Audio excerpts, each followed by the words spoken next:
I'm trash, nah. Chat, what it do? We back with another fucking live.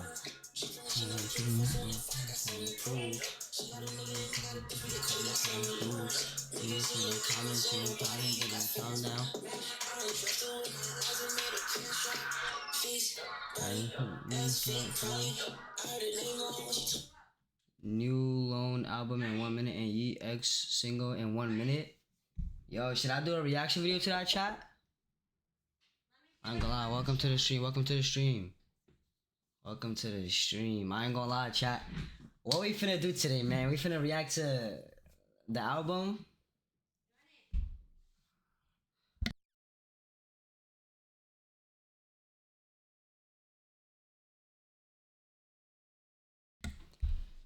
Chat, should I react to the new album? It's dropping in a minute. What do I do? If you guys are new, I'll really appreciate if you guys hit me with that follow button, man. What we doing? What we doing? What we doing? Are we reacting to the new album? Yes or no? Wait, who? Oh, let me open another tab.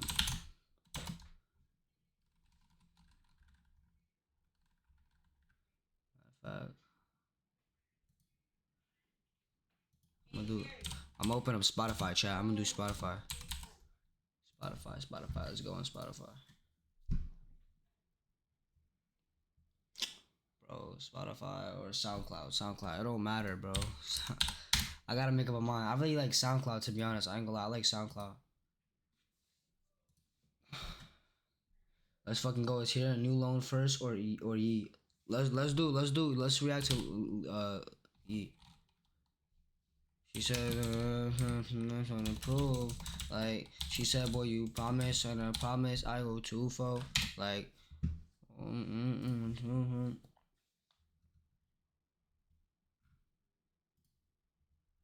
let's see.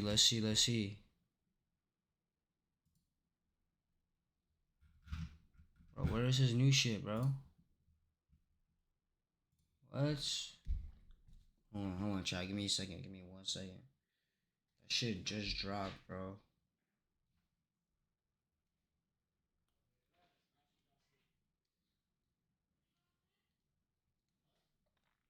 Nah, we doing Ye, chat. Welcome to the stream. Give me 1 second. We better listen react to Ye album.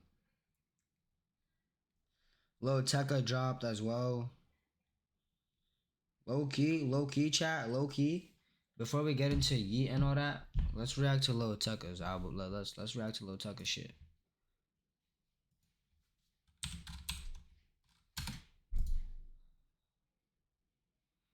Thing is, I don't have a Spotify account though.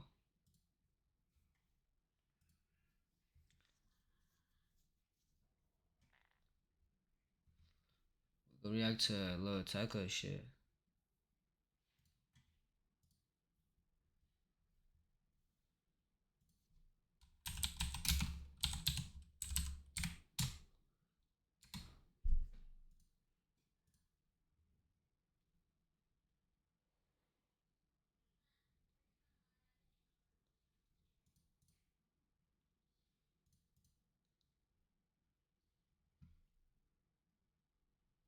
Bro, what?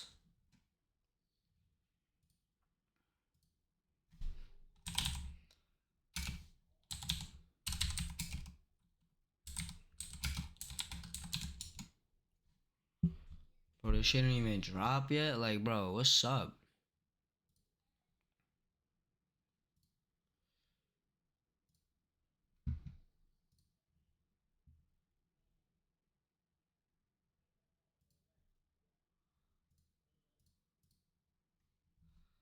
I dead don't remember the password, bro. I'm gonna keep it a bean.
Alright, chat, listen, bro. Respectfully, we not here to listen to music.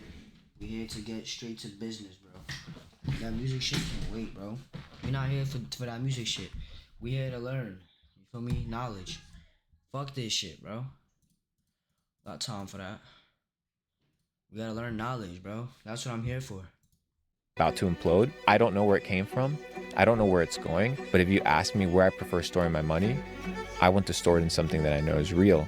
And Bitcoin is as real as it gets. Let's say, for example, you've got the person who has $1,000, right, that they are able to invest or use for their growth. For them to be able to say get to $10,000, what sort of things would you do if you were in that position? So right now I would probably play. So the big thing that I'm looking at right now is just the Ethereum ETF getting approved. That's the biggest thing I'm looking at. The bull run's just getting started. What are your plays? Like, what are you keeping an eye on? And what sort of predictions do you have? I see a dollar Solana, $1,000 to $1,000 ETH over the next 18 months. I think Bitcoin trending sideways is not only good, it's something that we want. When Bitcoin taps all-time high again, $70,000 plus, your altcoins are gonna rip and they're gonna do extremely well. So what am I allocating to?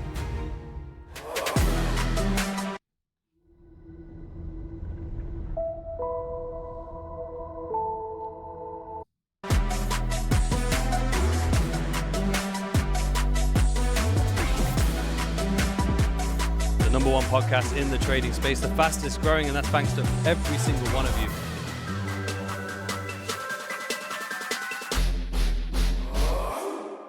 Before we get into this incredible episode, guys, let me tell you about how you can get a free trading plan to completely elevate your trading.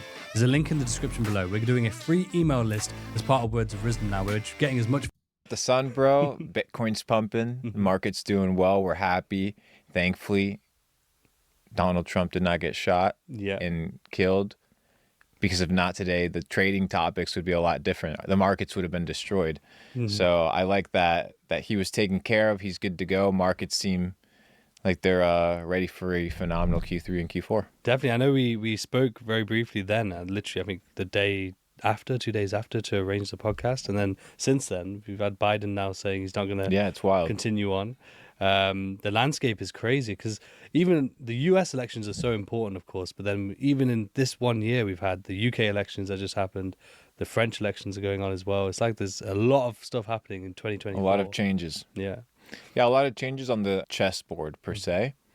But at the end of the day, pattern recognition is key. When you identify patterns, all you have to do is you have to bet towards where you see the cycle headed.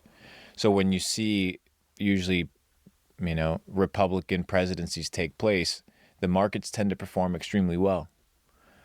So people are already pricing in Trump winning, him supporting Bitcoin, him supporting the crypto space, him starting to open up trade a little bit more, reduce corporate tax, which is going to bring more business to America. To everyone that never ever looked at Trump as president before, y'all don't understand how the world used to be when Trump used to run for president. I'm not no person that would, you feel me, lie to y'all. I'm gonna keep it a buck with y'all. When Trump was president, bro, and he was running the United States, we had no inflation. Arizona bottles were $1. The Bitcoin was up. The market was up. The minute Joe Biden took over, bro, that's when everything fell apart. And he is basically trying to say that if it wasn't for Trump surviving that shot, bro, and let's say, God forbid, Trump had died, Bitcoin would have fell off completely. And that would have been that. Bitcoin would have fell off completely. So, y'all need to understand and get y'all facts straight before y'all do vote.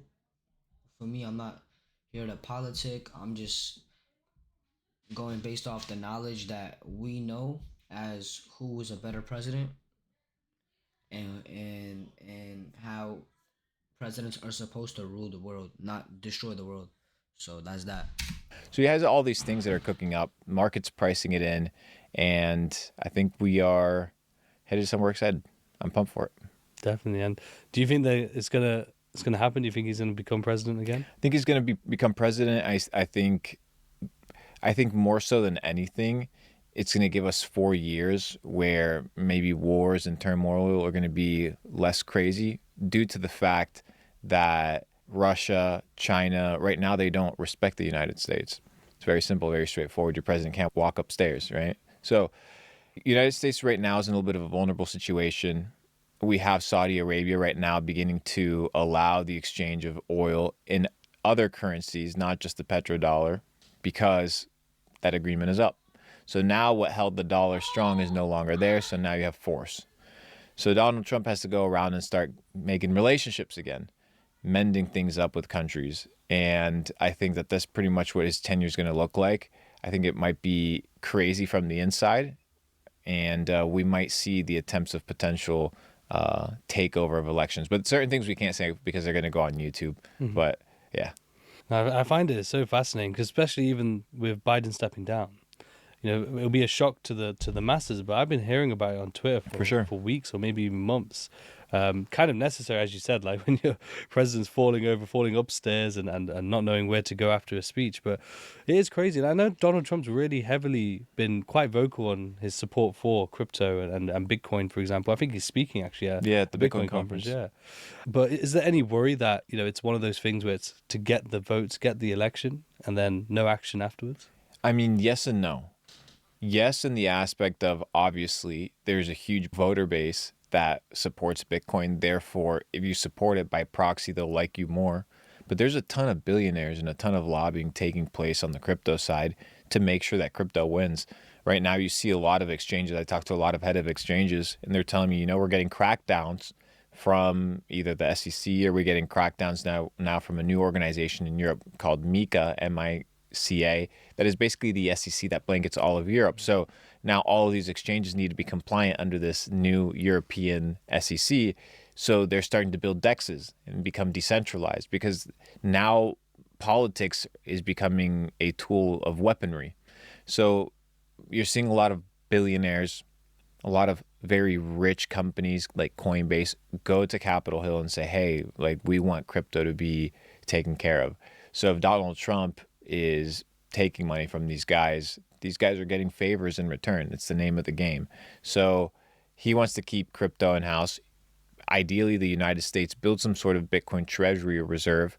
We see the potentiality of Larry Fink becoming maybe involved in the treasury, or maybe involved in some sort of financial position advising the president. And we know that he's very pro-Bitcoin now with the Bitcoin ETFs. So now we see the institutionalization of Bitcoin. Now we need it to go to the next phase, which is government awareness. And naturally, all these suits, right? Larry Fink and company, dude, their bags are packed. If you don't think so, then you haven't been paying attention. Fidelity's been buying Bitcoin since 2015, mining it, right? So they're ready to play the game. We see the Ethereum ETF rolling around, the potentiality of a Solana ETF. So now the legal battles are taken care of. Now we know what process to take. But unless the United States, and they've obviously realized it, and I think that this is where it's headed with Trump, unless they kind of lean in and validate crypto internally, crypto's going to go to Dubai, crypto's going to go to Singapore, crypto's going to go overseas. And their companies, they don't care. They'll do it. They'll leave. They've proven it. So the U.S. needs to cultivate it for their own safety and security, for the security of the currency and things of this nature. So I think it's going to be a good thing for crypto. I think we're headed into a really good season, a bullish season, and a season that has been expected for a really long period of time, especially with the ETF approvals beyond just the one of Bitcoin. Talking of the ETF approvals, one thing I wanted to ask you, because I know it's highlighted a lot and it's obviously changing the landscape of cryptocurrency as a whole, and the access and the finances that are going into it now and the capital rolling in.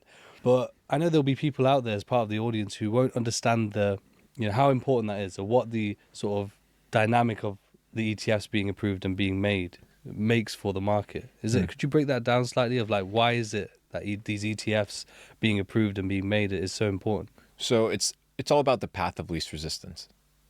The ETF is the path of least resistance for liquidity and big money to come in.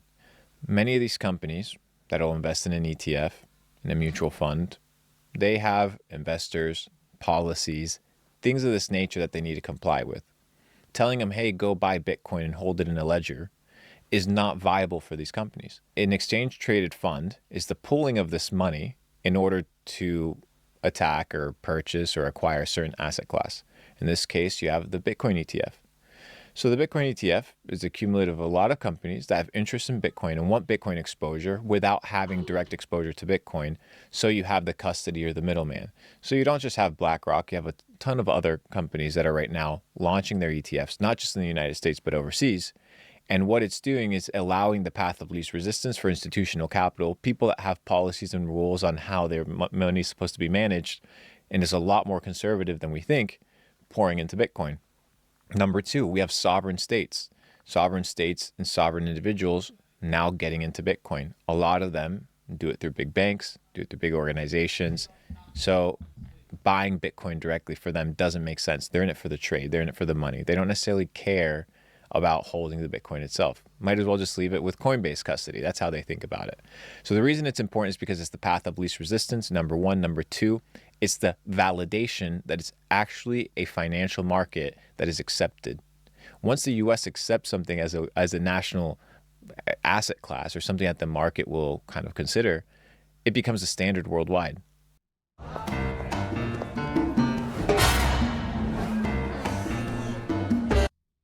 So now Bitcoin has become normalized, which is a phenomenal thing. And it's given us a guideline as to what we can and can't do within the crypto space that allows other projects and other companies and other tokens to be able to follow that same path.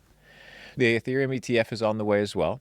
And I think that that one's going to be massively lucrative. I'm very bullish on ETH. We're sitting at I think right now, a $3,400 ETH.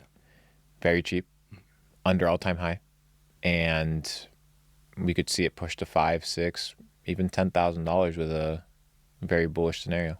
In terms of like where we're at right now, like we've hovered around, we made an all-time high ever so slightly on Bitcoin. Yeah.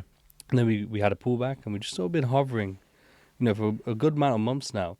What are your thoughts? What is the market trying to wait for? Do you think it's like the elections is playing a part of that? Is there any sort of factors that you think are keeping prices sort of subdued at the moment? Let's take a break for a minute there, guys, because I want to tell you about the best prop firm in the entire industry, Alpha Capital. Let's keep it nice and simple. You want to get paid out.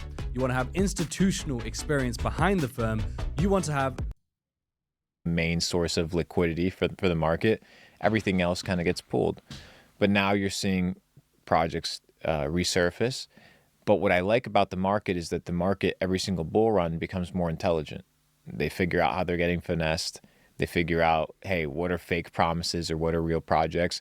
And they're just starting to validate what the market is actually about, which, believe it or not, it's around meme coins and it's around culture and it's around like gambling and fun and crazy activities. This idea of these boring projects that have 9-year roadmaps on how tokens are going to... People have fallen for so much of this that they don't care anymore. So we're in a completely different market. We're in a lot of a more volatile, fun market, in my opinion, that gives access and opportunity to anybody. I think Bitcoin trending sideways is not only good, it's something that we want because it allows us to pack our bags and it allows us to understand that on the next leg up, if you're positioned properly with these altcoins that are down 70, 80%, when Bitcoin taps all-time high again, $70,000 plus, your altcoins are going to rip and they're going to do extremely well. So what am I allocating to? Number one, always betting on winning teams, right? That's the main narrative. So finding which ones are the popular teams that understand marketing, distribution, and community, super key. Because at the end of the day, how many layer 1 blockchains exist? How many layer 2? It's infinite. It's a ton of them. But it's the one that have the eyeballs. So we'll go into a couple of those later on. And then the second one is narratives and trends. Like, what are the hot narratives? What are the trends? Well, one of the narratives right now is AI. Okay, well, what's the trend inside of crypto for AI? And finding those, identifying those, and then finding the projects that align to those things. So I think it's good. Let's trend sideways a little bit more. No issue whatsoever. But obviously, Bitcoin always makes lower highs, and it's going to continue going up. One thing I have heard you speak on another podcast in terms of the meme coins, and I found it fascinating because I didn't really think of it in that way. As you've already just highlighted, is like there was a time where we would look, and when I got into crypto, it was a similar thing. Look at the roadmap. Not that I would do it extensively, but it was a case where look at the roadmap. What is the use case for this particular coin, and what's it going to do for the world? And then as cycles go on, you invest into these coins. Yeah, they move, and you make some profits and stuff, but nothing ends up happening with that roadmap. Nothing ends up happening and being utilized. But yet, what you mentioned in terms of the meme coins is that people are now focused on community. People are focused on there is no roadmap. You're believing into this meme, this what it's doing for culture, and therefore it's taking away the sort of need for like to be validated by this team or roadmap that normally 9 times out of 10 doesn't end up happening anyway. And it's a difficult thing. Also, if you look at it as somebody who's investing into these things, think about it logically. Like in most projects will go to zero, but think about it logically. Let's say you fund a company. Okay, a couple $1 million. What's the experience of the team actually? Some experience, maybe others, not that much experience. Super well funded, which means you're already killing the drive and the hunger, right? They already have the money. They already have the tokens. How long till they deliver a product? 4, 5, 6 years? How are you going to keep attention during a bear market? You can't. Your project ends up getting absolutely destroyed. And then the final aspect is utility. How many people are actually utilizing what you have? You look at Sandbox or Decentraland from last bull run, dude, there was like 100 people playing the game. So you have a multi-billion-dollar inflated market cap with no real product, no real audience. And that's why these things aren't sustainable. So when people, like you said, they look at all these big roadmaps and they're like, oh, well, I'm going to invest into something legit. Realize that 90% of these guys, they're not going to fulfill anything that they said. They don't have the capabilities. And it's almost impossible to do. How so? You're trying to build a company that's for profit, generating some sort of revenue, and then you're trying to maintain a chart, a crypto chart. These are 2 full-time ecosystems in and of themselves. Imagine launching a publicly traded company and giving it a stock within its first day and having the CEO worry about the stock and the floor price and the performance of the company. What is the success rate of that? Almost non-existent. You have the Ethereums, you have, the instances where teams, the Solanas come together, the Avalanches, and you have superstar teams. You have the Tons, but that's 1 in 1,000. Looking and finding these is difficult. But the reason meme culture is accepted is because people know what they're getting. It's very transparent. It's the most honest part of crypto is memes. You know what you're getting. You're getting a meme coin. No lies. It's so true, and it's very rare to find. One thing that we've seen over recent months, though, we've seen like a huge. I've noticed it. I'm not sure about yourself, but like a huge uptick in terms of celebrity creating coins, and unfortunately, a lot of them are promoting it. And by the sounds of it, and what I'm reading is that they're being approached to do this. Then afterwards, it's getting rugged, and then they're wondering as well, like what's happened. But and some aren't though. Some are still performing to this day. What are your thoughts on that, though? Because, again, it's kind of off the back of the meme culture and sort of the meme coins performances that they're probably doing this. But, again, they're not really... There's no use case there. There's not really much for the community. It's more so just that they're using their influence to pump these coins up. The thing about memes is you can't force them. Like, they either work or they don't. The reason Doge works is because everybody fucks with it. Not everybody's going to fuck with Iggy's ass on a photo. Like, it's not, I don't buy that token. I think that's dumb. But that's just me. Like, it's fine, but that's just dumb. Why would I put my money there? I don't. I want culture to pump my bags, not an influencer. An influencer isn't culture. You look at 4chan, you look at Reddit. Dude, it's all Paypays. It's all fucking Doges everywhere. That's what people want to talk about. That's where the attention is. So what you're betting on is attention. You're not betting on people. You're betting now on that individual having attention. Well, how much attention can that single individual actually garner? Not much. So unless they're building a movement, which you can't really build when your ass is the logo of the token, right? It doesn't work that way because that's not how culture functions. Then it doesn't make sense. So I'm always looking at what are cultural plays. What is it that people spend their time typing, doing, interacting with? And then I bet on that. I don't bet on an individual. I bet on the influence of the collective idea. In this case, a Dogecoin would make complete sense. They've been cooking up the Dogecoin chart since 2015. Everybody's been talking about it. Elon eventually talked about it. That's the echelons of culture with 100 million viewers. So you need to be paying attention to where the money goes. And the money goes always where the attention flows. In terms of NFTs, we had a whole market of NFTs. It was literally, so far, it feels like a bubble. Like it went to highs. Even myself bought 2 at a time and didn't end up selling them. And now we don't really hear of NFTs. We don't really see any sort of movement over there. And yet there were talks of beyond just the art, just beyond the sort of hype of what we saw, of it having like a use case, very similar to what we were talking about in terms of previous tokens. Do you think there's a future for NFTs in that market? Absolutely. I mean, the NFT technology is incredible. So the NFT technology, your ability to track things, your ability to group things, your ability to create smart contracts and interact with individuals and be able to create a different level of experience inside of the blockchain is going to be a technology that people are already using. People are using it already to, put people's biometrics on the blockchain, right? And categorize them with an NFT. Soul-bound tokens, right? Another thing that you can attach permanently to a wallet. You introduce that, now you can add memberships or IDs or digital collectibles, things that people actually utilize.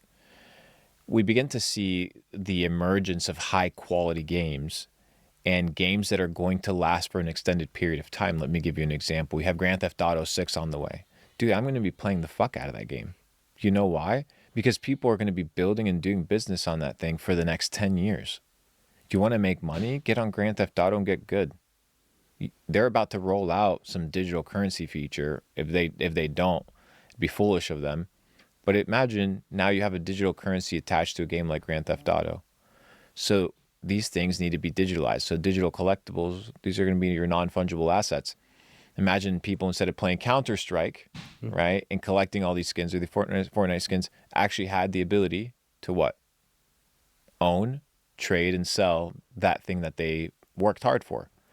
The problem is, right now, it's the risk factor. So the gaming community doesn't like it. They're kind of like the Reddit community. They're like, hey, fuck crypto. Okay, I get it. That's fine. It's going to come inevitably at some point, maybe the next generation, but it'll come. So you have the gaming community that doesn't necessarily like it because it was really fucking ruggy and it was weird. But that was its first phase, its first version. It's like the 2017 bull run. You had crypto tokens that were like super weird and that hit multi-billion-dollar market caps and they produced nothing. And they were the first cycle of altcoins and they were garbage. But better projects emerged over time. So better NFT companies and better use cases will emerge over time. One of them is Pudgy Penguins, for example. It's the #1 NFT in the world. I'm one of the co-owners in the company. And the value of the collectible is the IP. So Pudgy Penguins generates billions of views a year. And the value is attached to what? The attention. The attention and the distribution. So imagine, for example, now you have Fortnite or the likes of Fortnite saying, hey, you know what? Let's try this digital collectible. The issue isn't the digital collectible. The issue is, once again, we were talking about the attention. Remember, it's like where you have to go where the culture is. And the thing is, culture right now just hasn't accepted that as a viable means of something that they want. But it doesn't mean that in the future, a single game or single entity won't adopt it. So I'm envisioning, one of these projects, one of these big AAA games saying, hey, you know what? Fuck it. Let's incorporate some sort of crypto feature. And whoever does it is going to be extremely successful. It just has to be where the pocket of attention is. Today, meme coins have replaced NFTs. They've replaced them because most NFTs were kind of like meme culture. But you have X amount of units, let's say 5 or 10,000 units. So your product or your project was only as good as the floor price. So only as good as your weakest holder. Now we've translated it to meme coins, right? You don't have to own $1,000 piece in order to be part of a collection. You can own $4 on Solana. You don't have $50 gas fees. So, right. Speaking about Solana, I actually invested in Solana, bro. If y'all don't know what Solana is, bro, y'all should do research on it, bro. Because I'm not gonna lie, y'all should start investing y'all money into Solana.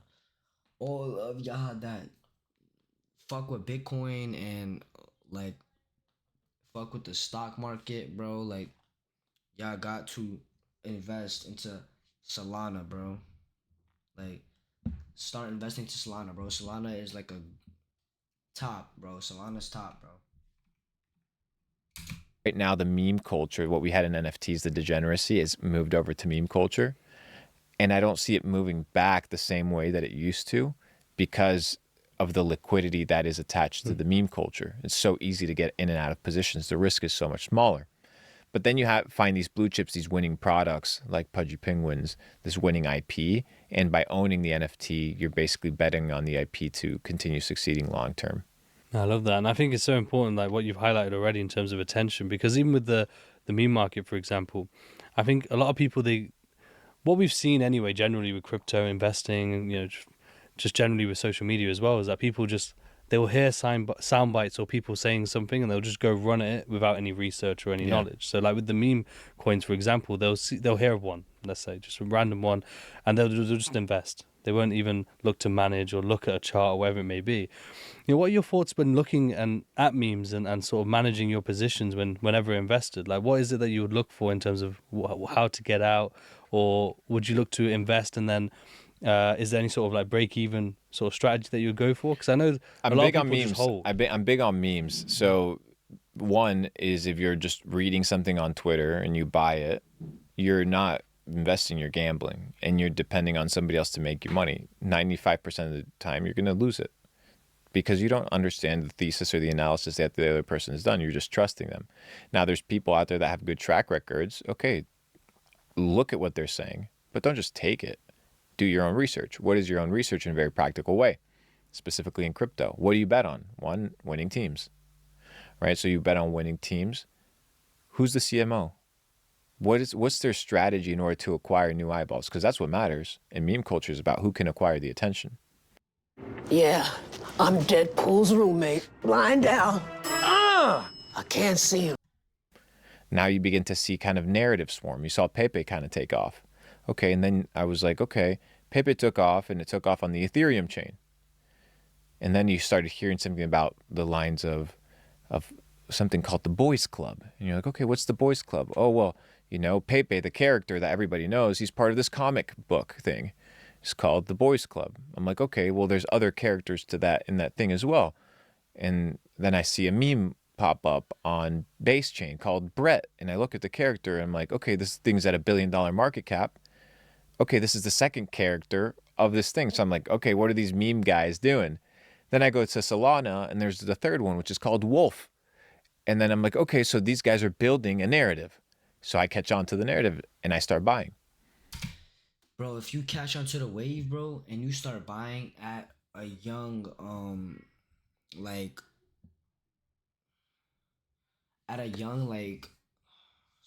trend, and you catch that wave, bro, do you guys know how much money you guys can make on that, like, fucking thing, bro? Like, I'm telling y'all, bro, y'all could really make money on that, bro. Like, I'm not even joking. If you catch a trend on something that people don't know about and you invest your money into that, bro, believe it or not, you could literally shock the fucking world, bro. Like, you could literally shock the world. If you catch a trend one more time, bro, I'm gonna say it again. If you catch a trend, bro, and you catch the wave, it's over, bro. It's over, bro.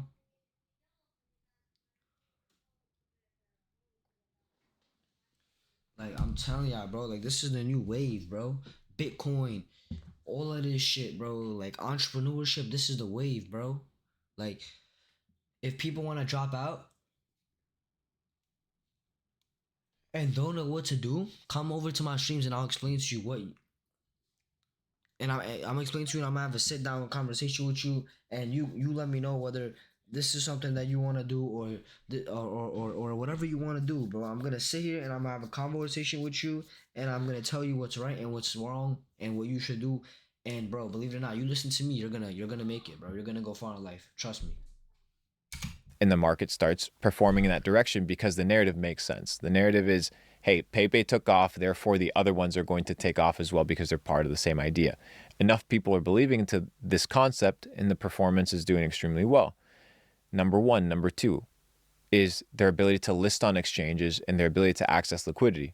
The higher risk is incurred in the beginning when you're buying something off of, your DEX screener, your DEX tools that is like day 1, day 2, day 3. But once something gets listed on an exchange, let's say Bybit or KuCoin, even some meme coins eventually end up on Binance, that's the end of the cycle for the most part. Who's left to buy, right? So once you get onto the exchange, even in crypto in general, you need to understand that the returns are not going to be the same as the space that's operating inside of the DeFi ecosystem. So if you're looking at Robinhood, right, and you're buying Doge thinking that you're part of the meme culture, well, Doge, yes, is obviously OG meme, but it's no longer going to give you the same multiples and the same plays that it used to the last bull run. Dogecoin has kind of hit that category where it's kind of become... I'm going to keep it a buck with y'all. I wouldn't use Dogecoin from personal... I mean, not Dogecoin. I wouldn't use Robinhood from personal experiences. I don't want to ever use fucking Robinhood, bro.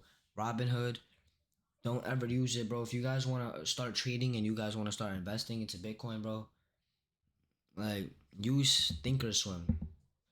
Or, use Thinkorswim, or I'm gonna do more research on what other apps they have, but Robinhood isn't really like an app that I would suggest you guys to use, because there could be a lot of money problems and a lot of schemes going on that shit. So yeah, stay away from Robinhood.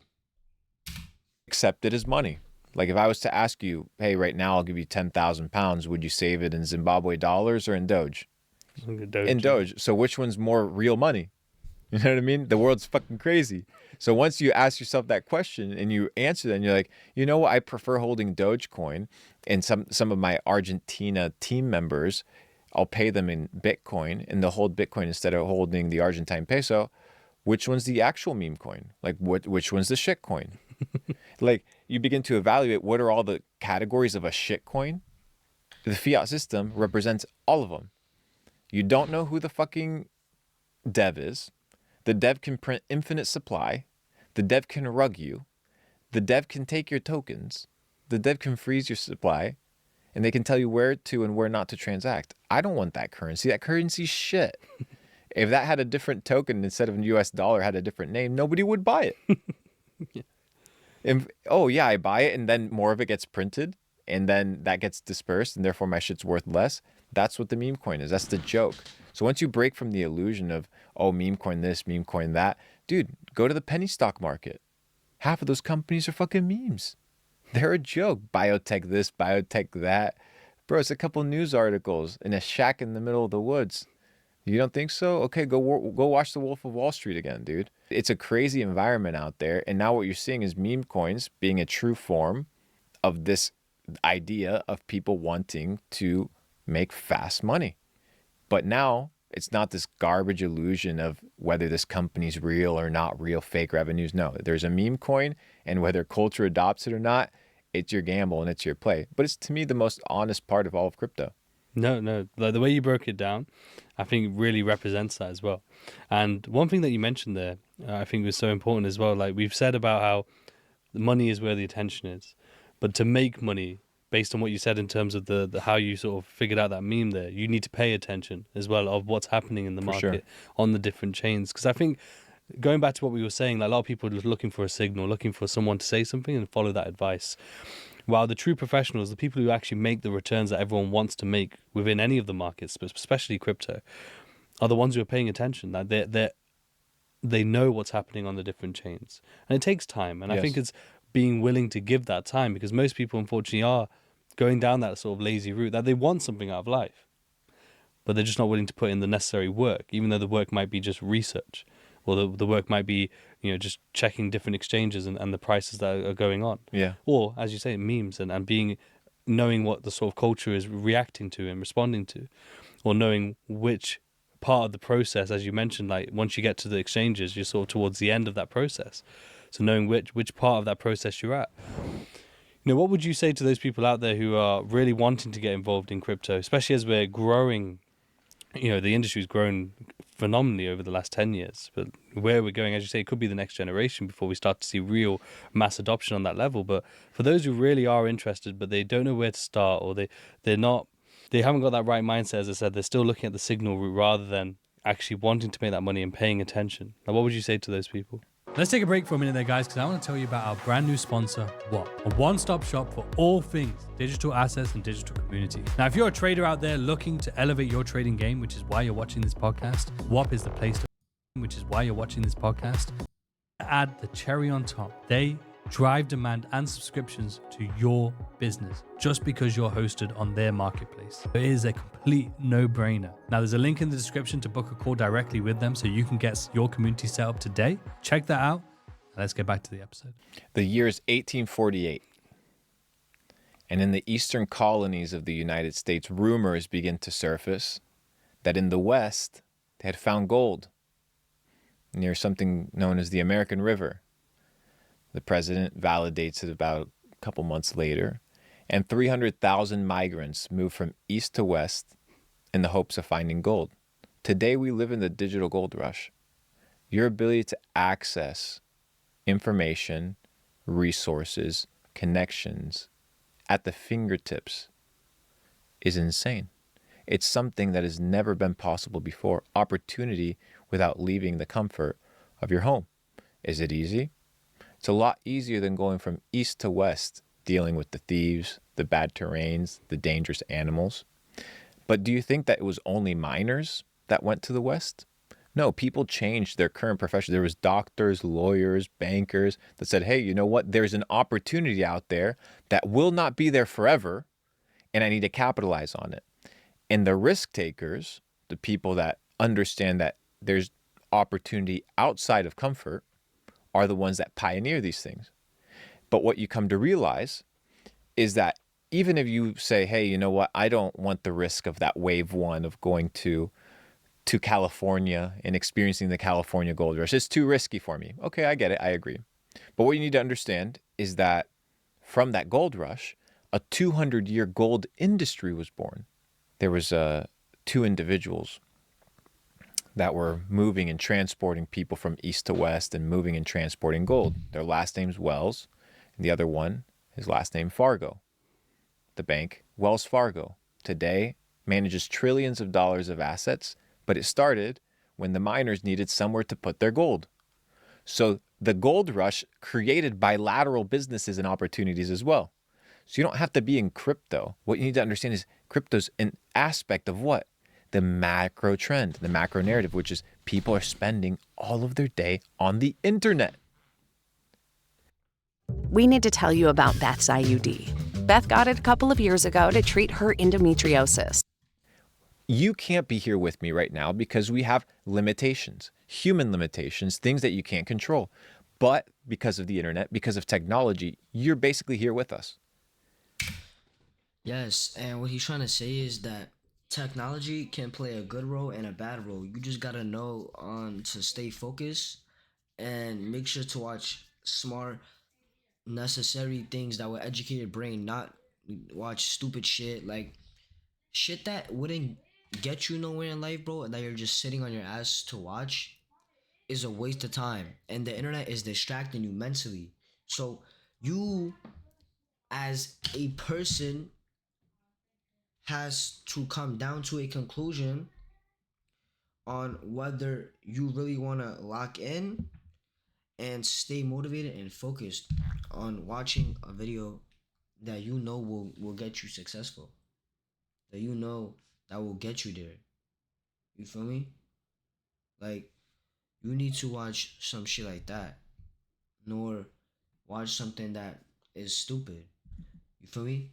So basically, chat, what you need to understand is focus on the smart things on the internet. Don't focus on the dumb things on the internet. And believe it or not, the more you learn, the more knowledge you get. And the more knowledge you get, the more dreams that you could pursue, the more shit that you could launch. You could launch your own brand. You could launch your own business industry. Like, you gotta really lock in. You feel me? If you really want to become someone, bro, like I said, come over to this channel. Feel me? I'm gonna start posting TikTok clips. I'm gonna start doing all that. Like, I'm gonna help each and every one of you guys out. The community that has been watching me from the start. You feel me? I just started doing this 3 days ago, but I'm gonna slowly by slowly help the community out. So with that being said, watch smart shit. Don't watch stupid shit. Without any of the discomfort, without any of the bills, without any of anything. It's just pure gain. The digital gold rush is here. Another individual, he was hanging out in one of these dry markets, and he started hearing the miners complain that their knees hurt, that their pockets were ripping when they were trying to put the gold or their tools. So he began to work on finding a solution, and he came up with denim, jeans. His name was Levi Strauss. Did he mine for gold? No, but he got rich in the process because he solved a problem, understanding that within the macro trend, there was opportunity. For me, hey, it's crypto. You know, I understand the market. I've been in Bitcoin since $588, 2016. It'd be foolish of me to leave after spending 8 years in the space. I've been in e-commerce, so I understand how digital real estate works. And when you visualize what e-commerce is, you go to one of like Piccadilly Square and you see all the beautiful businesses. Say you pick any business on any corner. That is a physical representation of what could be a digital plot of land. And the internet just happens to have more foot traffic than the physical space. So by creating a digital experience, you capitalize on the digital foot traffic. So building businesses on the internet, making money online is the new opportunity. So it goes beyond crypto, because I know crypto can be niche for some people, but it can be Forex. It can be the stock market. It can be any sort of area that taps into the internet. The failure, or to me, the missed opportunity, is not taking advantage of the internet, how easy and accessible it is for all of us. I think that's the opportunity, bro. I couldn't agree more. I actually couldn't agree more. And one thing off the back of that is, like, where do you feel like that space is heading? Because as you said, it's in such a short space of time, it's been created, and it's created such a huge opportunity. But where do you think it's heading in the, say, near future, in the next 5 to 10 years? What is crypto? Crypto is a form of money. So what is money? Money is a technological advancement of commerce. 4,000 years ago, you owned a beautiful plot of land with great, beautiful olive trees. And I owned 50, maybe 70 cows. And I saw that plot of land. I said, you know what? I want that plot of land. Let me go to Riz and ask him, hey, how much is it? Well, you already have cows, actually, so you don't need the cows that I have, so we can't actually transact. So I have to go sell my cows for some pigeons because you want the pigeons. Now I come back, I bring you the pigeons. One of them dies, so I have to go back and get another pigeon. And then finally I get the plot of land. Now you have the pigeons, and you have to go figure out somebody that wants pigeons in exchange for you to get the next service or the next good. So the problem was with the bartering system, there was no ability to scale, no ability to build monopolies, because there was no ability to sustain wealth, and there's no medium of exchange that we both agreed upon. We introduced the next form of bartering, the next form of commerce, coinage. Coinage is a technological revolution. It was the first time that we all agreed upon what was something and what was the store of value. So, successful merchants, kings, they began to hoard it. And they began to build treasuries. And now they began to conquer more lands because they no longer were limited by the limitations of bartering. You could take the coins, they wouldn't rot. You would sell the gold in China, you would sell the gold in India, you would sell the gold in Paris, and it would still be counted as gold. So now you had the ability for scale.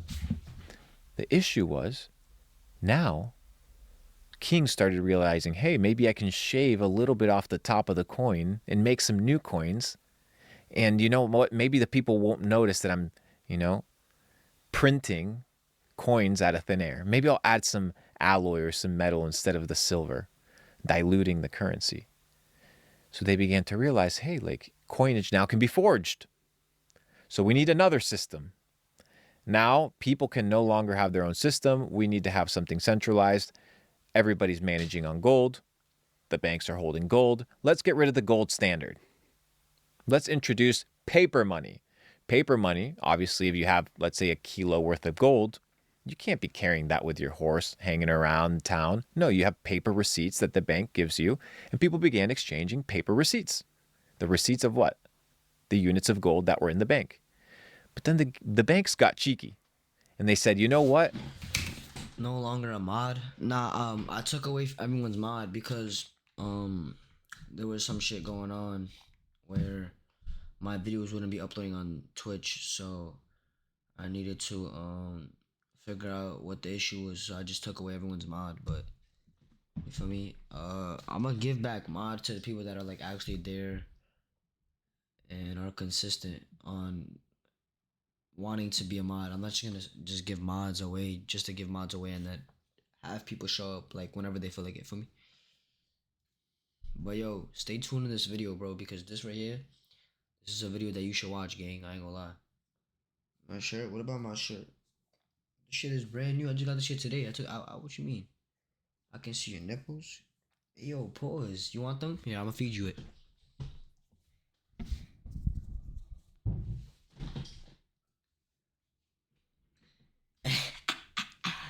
Yeah, nah, I'm weak. But nah, yeah, bless. Let's go back to this video, man. Like, for me, basically, like, let me give you a little brief preview of what has happened so far. Like, let me catch up with y'all. So basically, like, he goes by the name of Luke Belmar, and he's basically talking about like Bitcoin and on like the election, on like how Trump is like trying to be president, and on how like he's talking about right now where like how did people ever come to the conclusion on like agreeing on terms where like let's say I give $1 to someone, right, and let's say he owes me that dollar, like he could trade that dollar and make it into $2, and once he makes it into $2 he can give me my dollar back, and he has $1 himself. So he's talking about like how history back then, where if someone were wanted to do a trade, right, it wouldn't be stabilized to where they created paper, which is money. So like he's basically explaining like upon like how it all works and shit. So let's get back to the video. Nobody's checking our bank reserves. So what if we issue more paper than we actually have gold reserves? And the French noticed. They're like, hey, these motherfucking Americans, they're printing more paper, handing it out to people than the gold that they have in the reserves. So they came in and they wiped out all the reserves, collapsing the economy. So what did they have to do? They had to introduce the gold standard. Getting rid of the gold standard. Why? Well, now we just can print as much money as we want and it's not pegged by gold. And now we were introduced with paper. And then credit cards rolled around. Yeah, I still had to go into the bank and deal with paper, but I could transact and buy things with a piece of plastic. Okay, so now digital money was introduced. But now we have the battle of what is the digital money that we want to adopt. And in these new crossroads of technological advancement, you have something that's born known as Bitcoin. Bitcoin is the permissionless open ledger. Everybody knows how much of it exists, who owns what based off of, obviously you don't know who owns what wallet, but you know what wallet owns how much. Everything is open, everything is transparent, and everything is what? Peer-to-peer. It's the purest form of going back 2,000 years and transacting gold bar for gold bar in a digital format. It is the evolution of money. It is the natural evolution of money. Now you have the old system, the banking cartel, that takes a fee off of us transacting. So what is the rule or what is the need of a bank today? What is the purpose of a bank? Well, Luke, the purpose of the bank is to store your deposits.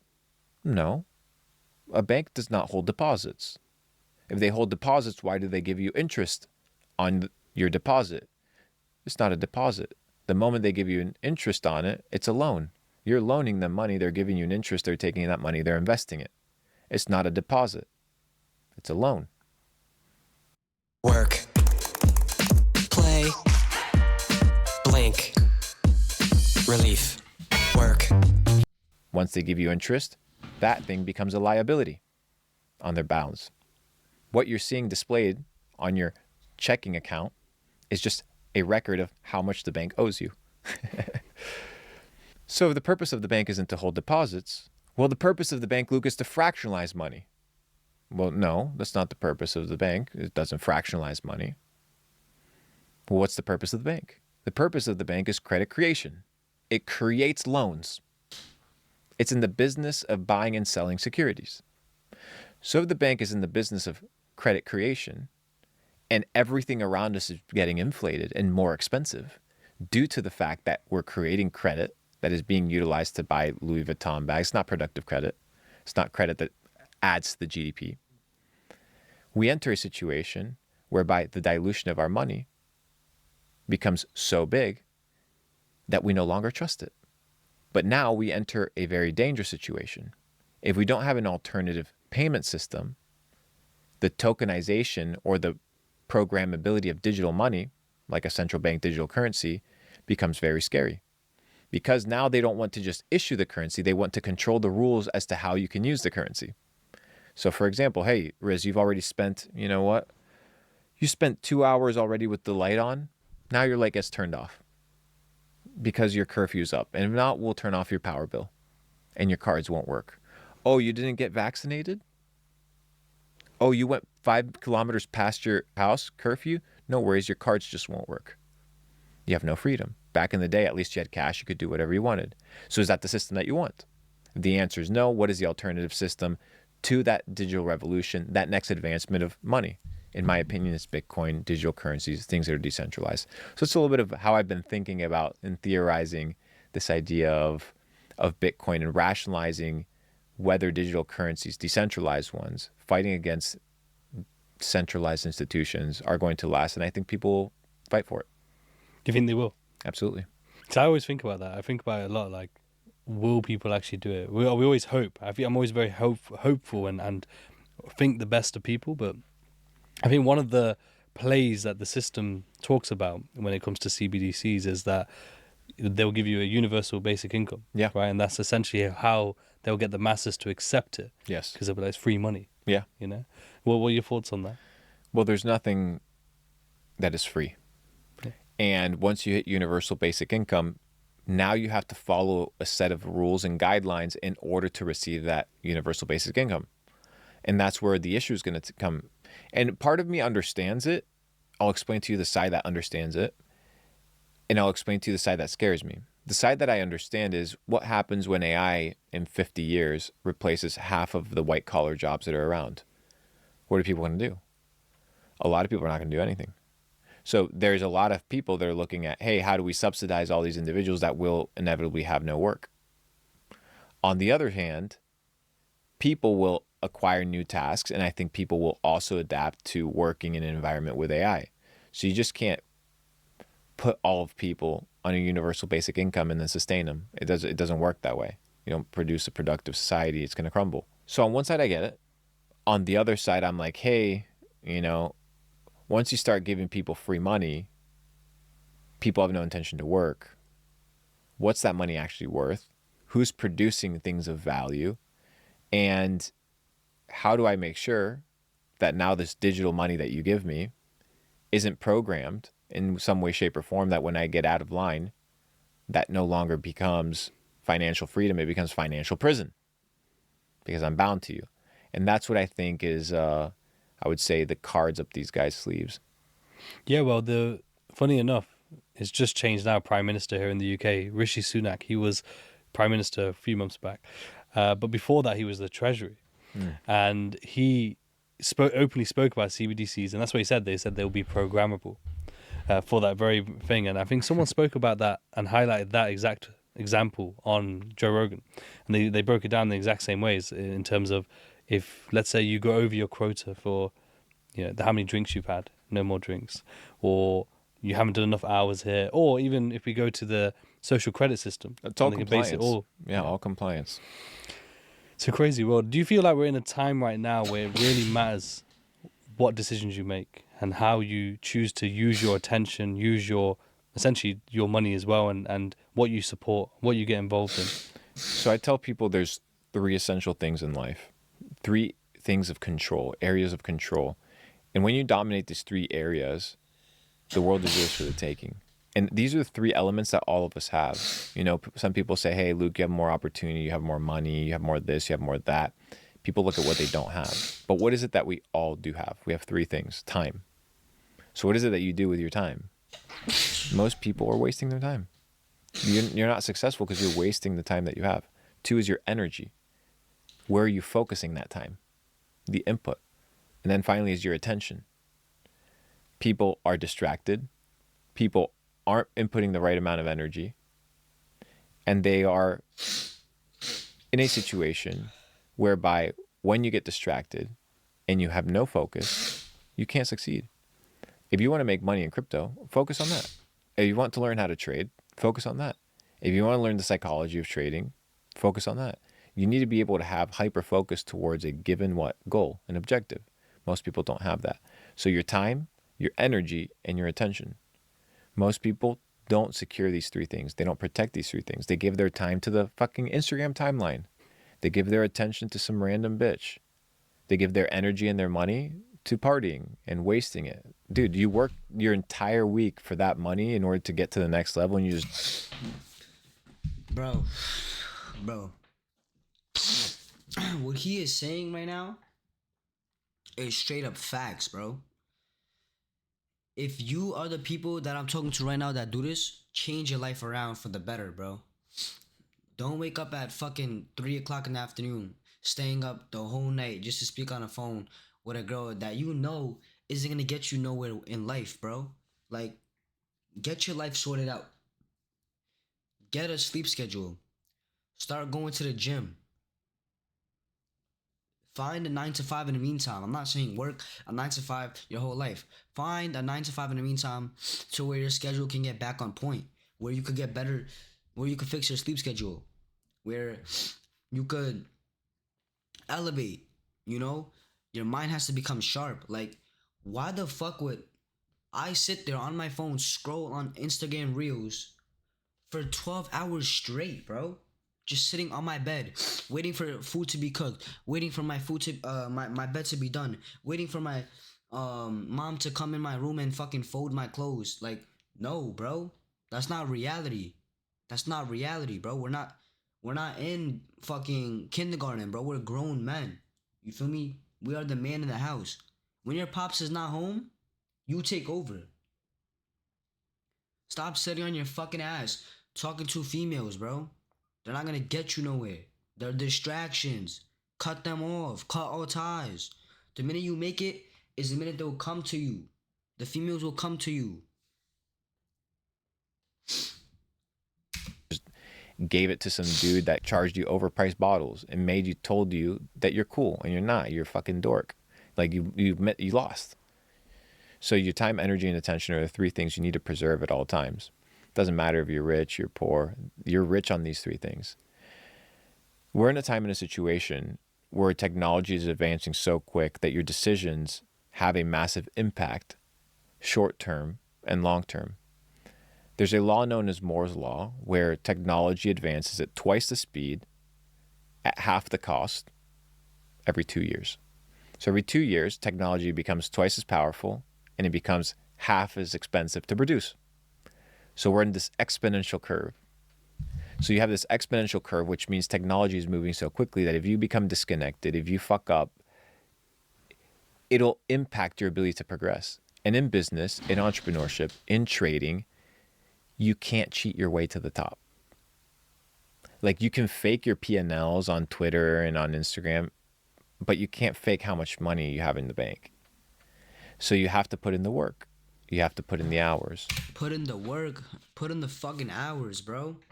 Like, stop sitting on your ass, bro. Not putting in the work. Thinking shit's gonna be getting done for you. Like, bro, shit is not finna get done for you, bro.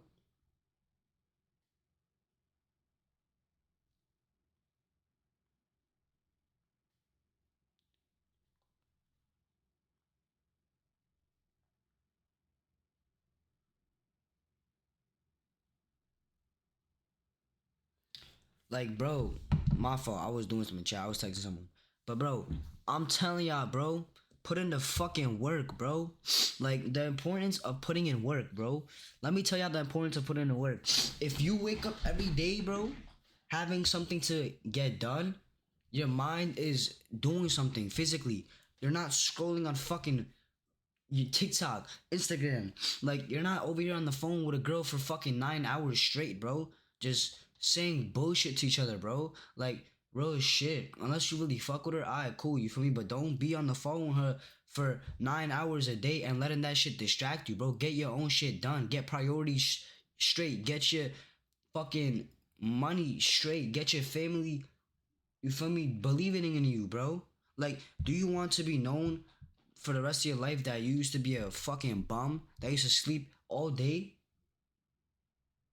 and used to scroll on TikTok all day, and was waiting to get shit done for you? Do shit on your own, bro. Get your own shit done. Be the man that you're supposed to be, bro. Bro, shit. I used to be the same person, bro. I just started 3 days ago, bro, and look how much knowledge I'm already learning, bro. Look how much knowledge I'm already learning, bro. I used to do the same shit, bro. I used to sit on my ass every day, do the same shit. What did it get me? It didn't get me nowhere. Where did it get me? Nowhere. That shit is pathetic. That shit is whack. I needed to change my life around, and that's what I'm doing.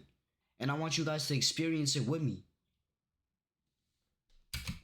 You have to be consistent, and eventually you will yield results. I don't know. I think I became profitable 5 years into trading. I lost a ton of money. Maybe 4.5 years into business, I started making a couple $1,000s a week. New Olay cleansing melts. Cleans, tones, refreshes. The process is also exponential. But once you take the exponential curve, you also capitalize on what? We talked about it. Exponential trends and exponential narratives. So you ride the momentum as well if you catch the right side of the Moore's law. I love that. And going off the back of that, in terms of, whether it doesn't matter whether it's crypto trading or anything online, like we talked about how the opportunity right now is that digital opportunity and it's only growing. Like, what do you see in terms of you're making money online? What opportunities or where do you see that landscape going in the future as well? Let's take a break for a minute there, guys, because I want to tell you about the best trading tool on the market, TradeZeller. The reason why TradeZeller is the #1 trading tool that every trader needs is because you can do backtesting. If AI is going to enter a situation whereby it's going to start taking over copywriting and podcast editing and thumbnails and all these things, you're like, okay, well, maybe if I'm an editor, no offense to all the editing crew, and maybe if I'm a producer of a show or maybe if I'm an artist, my job is going to have to shift. So people need to understand that they need to learn irreplaceable skills. So skills that they can take and cross-pollinate in any niche. Sales, marketing, persuasion, leadership, the ability to have emotional intelligence and understand how to talk to people. These things AI can't do for you, but you're still going to have to deal with people in the short term. So most people's fundamental basic skills are not even met. We're not even talking about specializing here. We're talking about the base fundamentals of how you're going to interact in the business space. So your ability to become a professional. Most people are focused on, AI is going to disrupt this. Okay, well, what are you going to do about it? You need to become better in these different areas. Sales, marketing, persuasion, networking, leadership. These are non-negotiable essentials. Number 2, you need to be in high demand. So you either create demand or you place yourself where the money's going to go. We've created demand by creating content. So you can generate today massive amounts of demand through massive amounts of attention. Short form editing. You can either be an editor, make a ton of money clipping, ton of money because people want your service. We're talking about fast money right now, huh? Or you can be the person that wants to have a business or your personal brand that has content, and you're paying for what? Attention.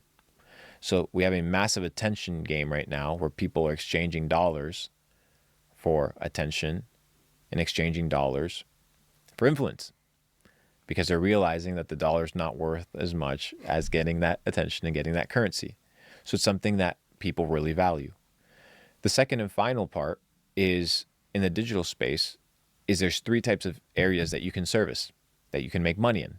One is physical products, digital products, and services.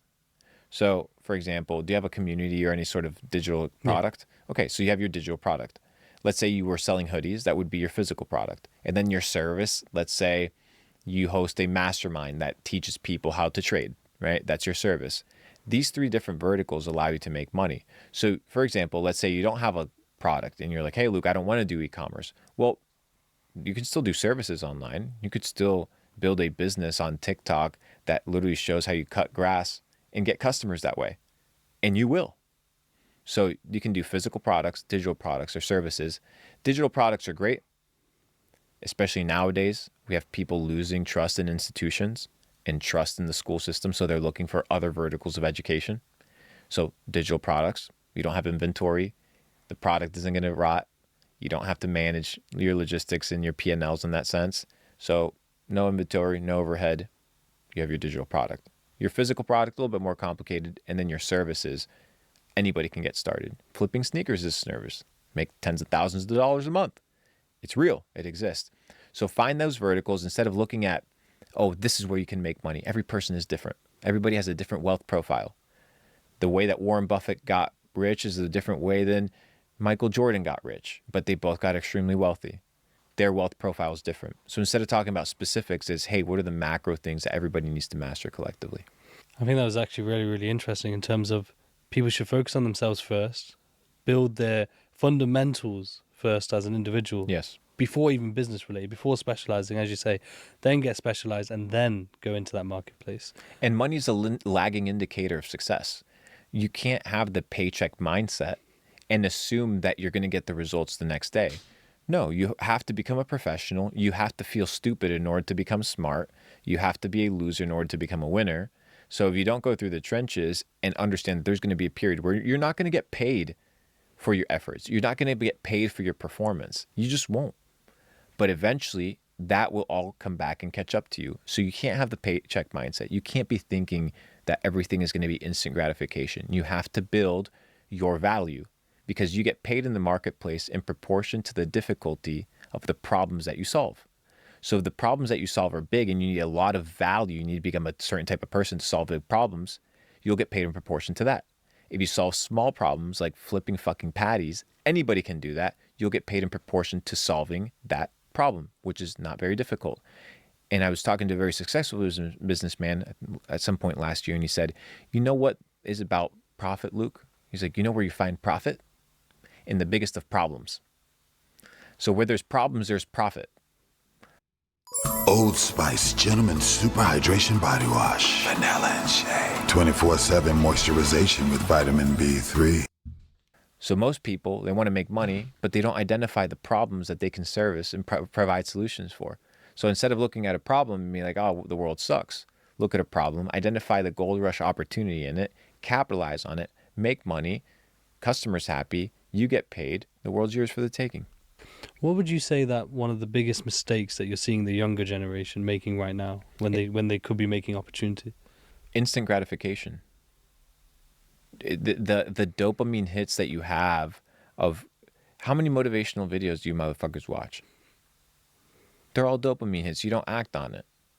So everybody wants instant gratification, instant results, instant pleasure, instant love, instant success.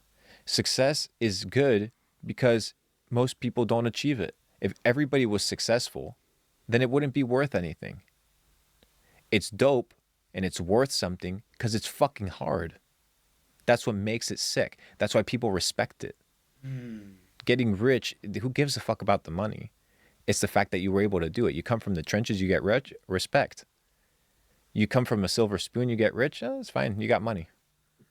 It's a different type of game. It's a different type of vibe. And people understand it, they respect it. They don't respect the fact that you have money, they respect the hustle and who you became in the process in order to get it. Instant gratification, 1. 2, comparison. Comparison is the killer of joy. For you to be 18 years old and look at me and assume that you're going to have what I have, be who I am, do what I do, without having put in the work, the energy, the hours, the resources, the time, the experience, is not going to happen. Facts, bro. Facts, bro. Fucking facts, bro. If you're looking at a 24-year-old that's put in the work, that's put in the fucking hours, bro, into becoming who he became with, and you're over here just turning 18. Oh, I want to become this kid. I'm going to become this guy. If you're not putting in the work, what makes you think you're going to be that guy at 24 doing what he's doing? You think it was a fucking easy way up the path? You know how many fucking fails he's probably went through? You know how many struggles he's probably went through to get to where he's at right now? That's the problem with this with this generation. Everyone thinks shit is sweet. Everyone thinks shit is easy over here. But shit ain't easy over here. You understand? This shit is not sweet. This shit is not easy. You feel me? This shit is not sweet. This shit is not easy. Y'all have to put in the work. Y'all have to grind. Y'all need to hustle. I need to feel the pain that they felt when they was going through the steps that y'all trying to go and take. That's the only way y'all gonna benefit to becoming a fucking multi-millionaire or multi-billionaire. You want to open your company up? Alright, cool. You're gonna know the outcome. You're gonna know the steps on what to do after you fell so many times to the bottom. Always climb that ladder back. Don't fucking give up. Stay climbing that hoe until you find your path, until you find your moment. Once you find that moment and you get that spark inside you, it's over.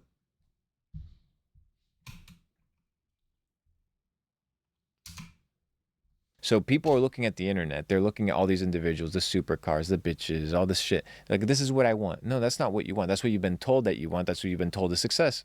But it's not. Focus on you. What are the essential things that you need to focus on? And then I would say the final part is health. I know this is a trading podcast, but it's a big one.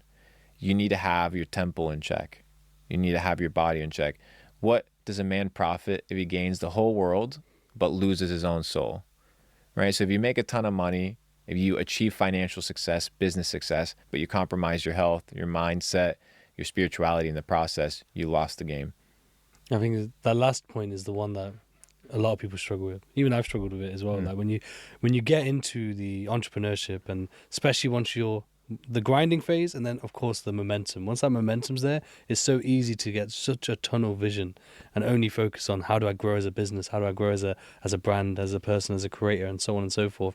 And then you start neglecting also not relationships, as you say, spirituality, health. It's so easy to be done, but it's so important to highlight it, I think, for sure. And one thing I wanted to ask you actually was, it's a bit of a different sort of scenario. So kind of different scenarios that we could sort of try and give some people at different levels something to think about.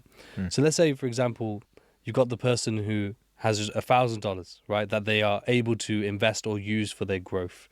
For them to be able to say get to $10,000, what sort of things would you do if you were in that position? Immediately join a cheap community. Join as many free communities as you can and have your name known. If you have $1,000, you don't have much. But what you do have is a reputation. A lot of people don't invest in their reputation. Invest money in your reputation. Go get seen. Go network. Go get involved.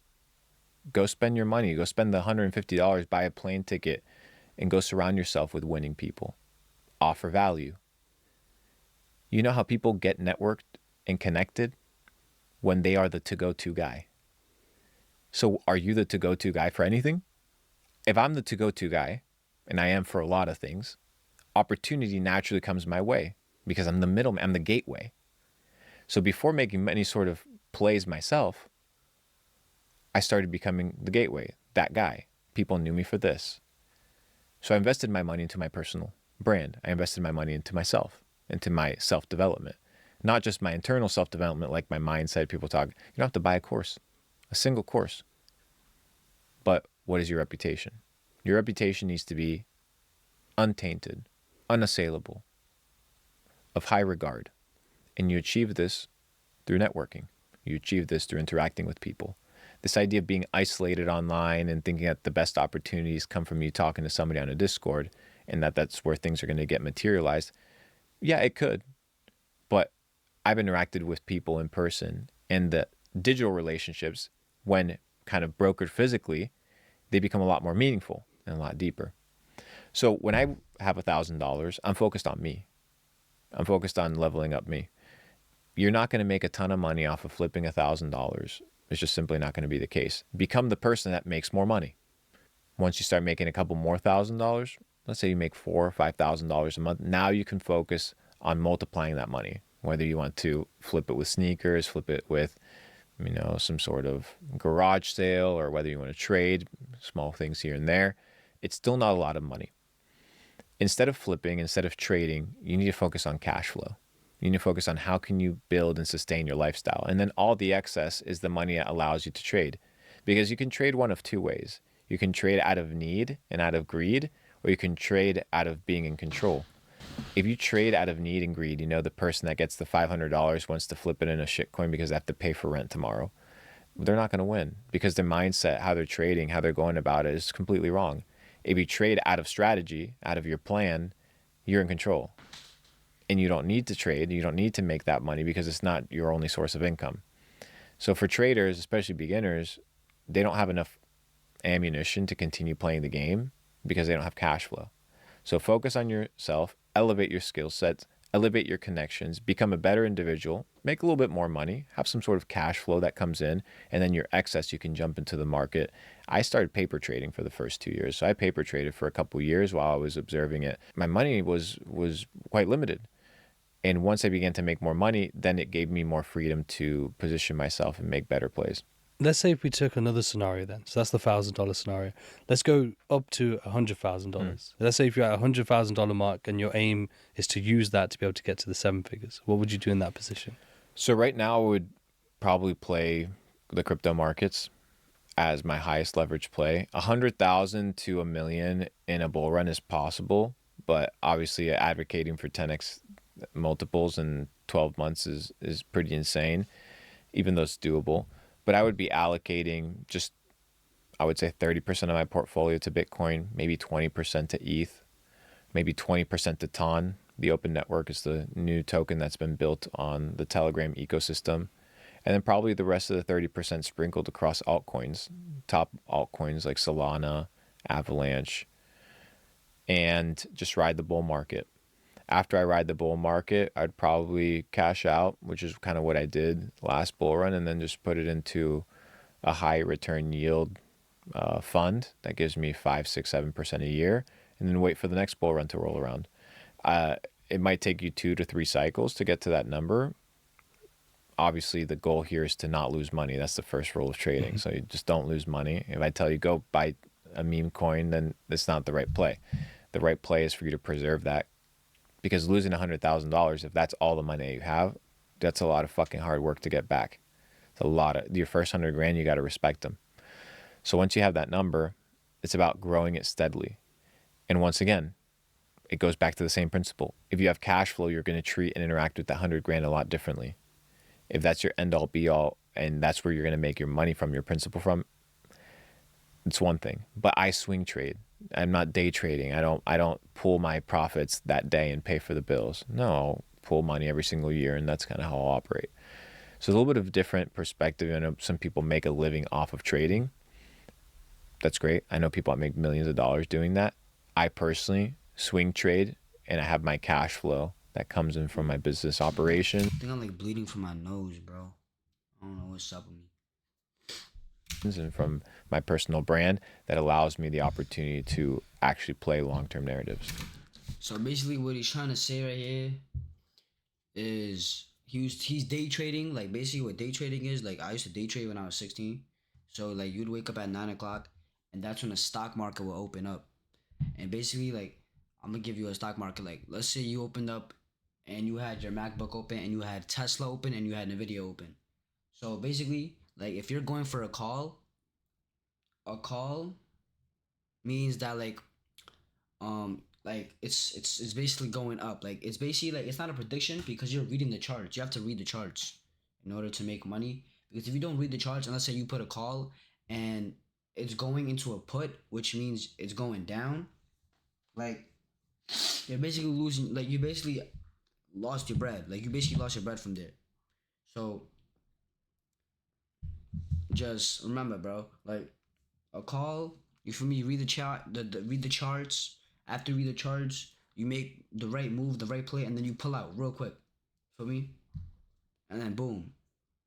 That's how much money you make for however buy power you have, or whatever you call it. And then boom, that's what day trading is. Off the back of that, actually, I think it's an important one, which is in terms of savings wise, a lot of people, they get into crypto, get into trading, very similar in nature, and they're using, as you touched on, like the money, that all the money they have. versus I've always been someone who's tried to say, like, try and build some form of cash buffer. But off the back of everything else that we've talked about as well, there's also a danger in that, right? Of just having money in the bank. What is your mindset in terms of when you're trying to invest, trying to grow your net worth? Are you someone who has some form of cash buffer? Maybe not just money in the bank, but in something that is liquid enough in case you needed it. I've always said, like, at least a 3 to 6 month cash buffer before you start to really elevate your risk in what you're doing. What are your thoughts on that? It's interesting you asked me that because I've been thinking about it quite a bit lately. I've hit a different financial bracket over the last couple of years. So I begin to think about inflation. I begin to think about the debasement of my money. Because when you're sitting on $50,000, you're not really thinking about it. When you're sitting on tens of millions and you're like, oh shit, my purchasing power is down 600 grand this year. What am I going to do about it? You begin to think differently.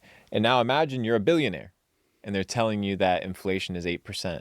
And you're like, okay, well, what do I store my money in?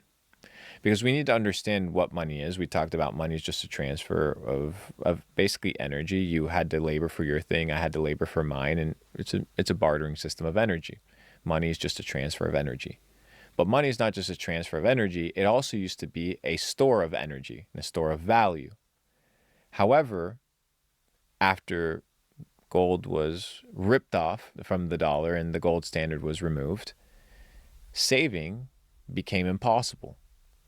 Prior to that, if it was 1890 and you were working at the factory, making a couple $1,000s a year, in 2 years you could buy a home and you could actually save because there was no printing of more money. Today, you can't save dollars because they are printing them. So what you're seeing is very much what took place in the Weimar Republic of Germany in World War II, which was gambling was rampant, prostitution was rampant, speculation was rampant. Why? Because people had to find where they could grow and store their value. The difference between Weimar Republic, World War II in Germany, and the society that we live in today is that we have an alibi. We have an out, which is Bitcoin. Bitcoin is the ultimate store of value in the world, more than gold. Why? Well, number one, how much gold exists? Do you know? How much gold emerges out of the ground and gets mined and licensed and tracked and serial number stamped every single year? Do you know? Okay. So you don't even know the supply of this thing that they told you is a store of value. Okay. Well, okay, but people can still use it. Okay, I understand. Well, what can be a store of value? Well, we need to find how to do what? Transfer the purchasing power of today into the future. That is the name of saving. Your ability to spend in the future what you currently have. But you can't spend in the future what you currently have if they're slowly stealing it from you via inflation. So you need to store it in a different asset. So you store it in an asset that is finite. What is a finite asset that requires real energy in order to be created? Bitcoin. Bitcoin requires X amount of energy units in dollars in order to be created. So you know that the fair dollar value of a Bitcoin is in direct proportion to the energy that it was required to create.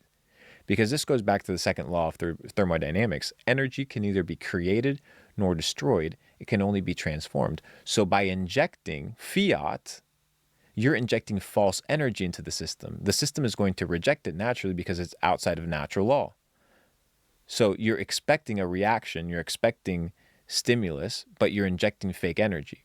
And remember, energy, money, is a cumulative of the community, a cumulative of the effort of people.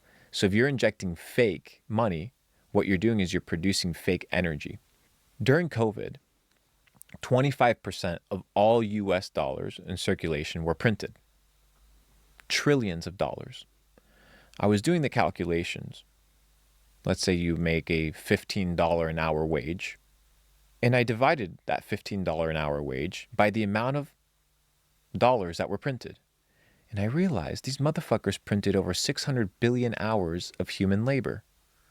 Because you can't quantify it in dollars, you need to quantify it on how many hours of labor do those dollars buy. 600 billion. Who's accounting for that? That's 600 billion hours of human labor and energy that were inputted that are fake. Nobody can account for it. But you know what it does? It dilutes your actual work. So today I pay you $10,000 for a consultation. Why, 5 years from now, is it no longer worth the spending power of 10,000? Because they're stealing through inflation. So you need to hold it in an asset class that is finite, that is well respected, that is institutionalized, that you understand how much of it exists, who has it, and how much it costs to produce. In this case, you are able to transfer today's purchasing power into the future and based off of so far with appreciated return, because Bitcoin only makes higher lows, inside of the Bitcoin asset class. Bitcoin is the greatest store of value ever created in mankind. It might be some glitch in the matrix that they gave us when they realized the fucking fiat system was about to implode. I don't know where it came from. I don't know where it's going. But if you ask me where I prefer storing my money, I want to store it in something that I know is real. And Bitcoin is as real as it gets. That is fair. That is fair. And I think you made a good case for it there as well. And just to finish up on two final questions. One was an interesting one that I just thought of on the way here, which was, me personally, when I was growing up, my mum would try and give me books. And I would always be, reading, have readings. Who's got time for that? But then as I started to trying to become an entrepreneur and I was joining some classes and masterminds and so on, the same books my mum tried to give me years before were now being recommended to me. So I just put this huge time gap between when I could have progressed and so on. So what I wanted to ask you was, like, if there was one book that you would recommend to youngsters out there who have that same mentality I had, but that book maybe won't be the thing that changes their life or anything like that, but it's the book that they get that much value from, they see the power in reading and gaining knowledge. What would that book be to you? We're going to keep it in trading because I think it's really important for the psychology of trading. It's going to be Reminiscence of a Stock Operator. If you want to understand the psychology behind trading, read Reminiscence of a Stock Operator, because the mindset that you attract or the mindset that you have within trading will dictate your success 100%. That is the book that I recommend that fundamentally traded and trained and changed the way that I thought about the markets. Game changer. I've heard that book many, many times. And me personally, like my book wouldn't be a trading one. It would be like Think and Grow Rich. And more so because of the determination, like the fact that no matter what happens in your life, you just have to keep pushing on, keep pushing on, keep pushing on, and keep that vision of what you're trying to attain in life. And the question is, why do you have to keep pushing on? Most people don't ask themselves. Because you're guaranteed the output if you continue. It's very simple. You want to plant seeds, and you're going to expect a tree with fruit. You just have to plant the seeds. You don't have to worry about when the tree is going to flourish, when the fruit's going to come. It's going to do its natural thing, with or without you, whether you get angry, you want to speed it up. Just plant the seeds. I agree with you. Definitely. I mean, time horizons is so important. And to finish up, just because I know we didn't kind of do it actually throughout the podcast, which probably people will be surprised for, so we have to give it to them, which is, what are your plays? Like, what are you keeping an eye on within the crypto space, or just generally as well? Currently, what are you looking at, and what sort of predictions do you have? So the big thing that I'm looking at right now is just the Ethereum ETF getting approved, getting new institutional liquidity back into ETH, getting the next kind of wind in our sails for the next leg up of the bull run. I think that'll validate the next set of ETFs like Solana. Once we start getting altcoin ETFs, the market is going to become absolutely full of liquidity. It's going to be something that we haven't witnessed before because institutional money is going to pour in. That's the biggest thing I'm looking at. The bull run's just getting started. If you want to play main chains, the best chains to be playing right now are where the attention is: Solana, Ethereum, and TON. TON is the open network. Super invested in that ecosystem, obviously. 900 million users on Telegram. They have the attention. Solana, they own the game when it comes to your fast day trades, when it comes to your flash trading, when it comes to your degen ecosystem. And obviously you have most of the projects that are built on crypto nowadays, they're built on Ethereum. So it's already the monolithic layer. It's the foundational layer of what a lot of people use in crypto. So at a foundational layer, I've been looking at these three asset classes. And inside of that, I'll invest into different projects. But those are the three ecosystems, the three main places that I'm looking. I see a $400 Solana, $8,000 to $10,000 ETH, $25 ton over the next 18 months. Well, I really appreciate that, and I appreciate you being here with us today. Everyone at home, make sure you drop a comment with your biggest takeaway from this episode. There'll be other episodes on screen here, the Day Trading Show as well. Check that out. Make sure you hit subscribe, and until next time, everyone, take care.